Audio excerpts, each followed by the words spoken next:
Welcome to the Dental Business Guide podcast. From money to marketing to management, this podcast will help you run a better dental business.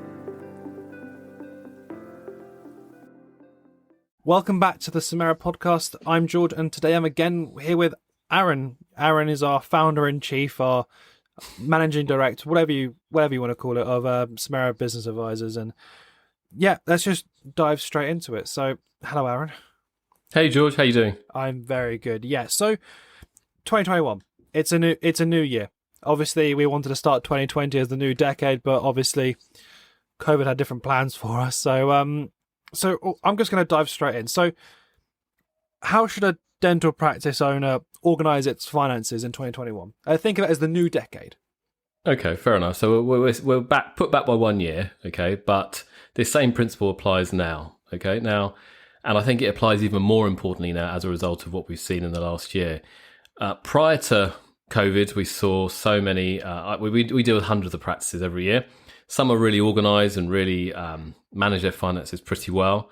And others are, in truth, aren't great, okay? They're a bit of a mess. You're still using paper records and really should have been banished at least 5 or 10 years ago.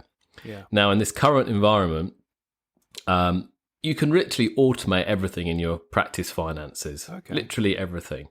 So how do we do that? In a nutshell, okay, you need to firstly embrace cloud accounting. So you might have heard of something called Xero. Yeah. There's QuickBooks as well, isn't there? Yeah, there is QuickBooks Online. There's a few others out there as well. But you personally vouch for Xero then? Yeah. We vouch for Xero. I think they're the market leaders. Their technology is really good. We're, I think, a gold partner of Xero, and we just know their stuff inside out. Oh, perfect. So we use Xero. So how does this work? And in very simple terms. So imagine you're a practice owner. You receive invoices from someone like Dental Directory every month. Now, historically, you would have had those papers and you would have just paid those invoices as you went along. And then you send them to the accountant. Now, really what the process should be now is you scan those invoices to us to some software that we use called HubDoc. Okay.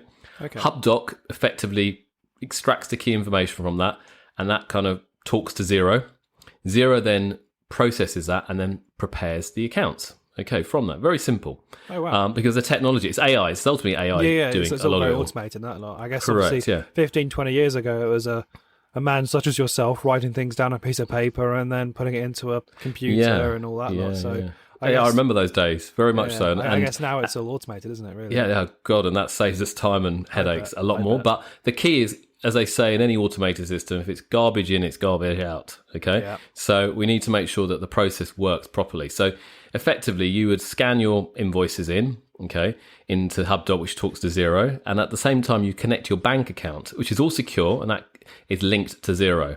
So then we can then ultimately match off any payments that you make, any income that's coming in, and reconcile the bank account very quickly and in a much more easier fashion for everybody. So no physical paper has to be transferred to anybody because it's all going through the HubDoc Xero ecosystem. Okay. Now, going forward, okay, what you can do now, then you might make your payments, say, to Dental Directory or Henry Schein or whoever you're making these payments to.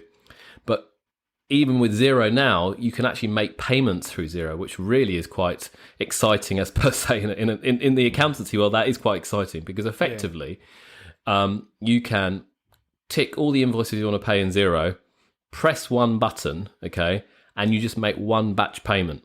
Okay. Oh, wow. So you don't have to actually pay every single supplier separately. You just say, there's 20 invoices here. I'm going to tick them all and I make one batch payment and off it goes. Okay. Which is really, really, really kind of game changing in terms of efficiency and time.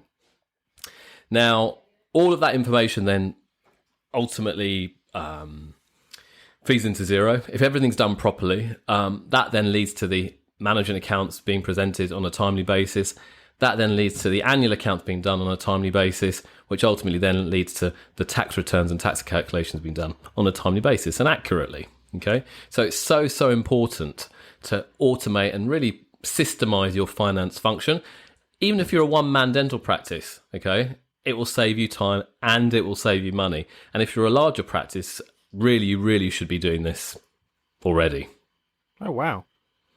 Well, that's really interesting, actually. So, more or less, it's just automating finances. It's making sure everything's done on time, because no one likes any of their finances being late and all that lot. And, I can assure you of that. Sure. So, that's really interesting. Is it anything else? Any other tips and tricks with finances? Yeah, I think in a nutshell, I think lockdown has exacerbated that. So over the last 12 months, we've had more and more clients come on board with this type of service, where it's just, you need to be focusing on the business, and therefore your finance function should be automated as much as possible, which will save you time, which will save you money ultimately, okay, which then you can then focus on growing your business, growing your practice. So if you haven't already looked into it, check out our website. You'll be able to find stuff on Xero. You'll be able to find stuff on HubDoc. Give us a shout, and we'd be happy to kind of do a demonstration of how this all works. It's not rocket science. It's just understanding the process, and we do this for many, many dental practices now. Amazing. Well, thank you so much, Aaron. Thank you everyone for listening, and we'll catch you on the next one. Okay, bro. Thanks, George. Thanks for listening in to the Dental Business Guide podcast. We welcome your feedback, and if you're enjoying it, please let your friends know too. Until the next time on the Dental Business Guide podcast.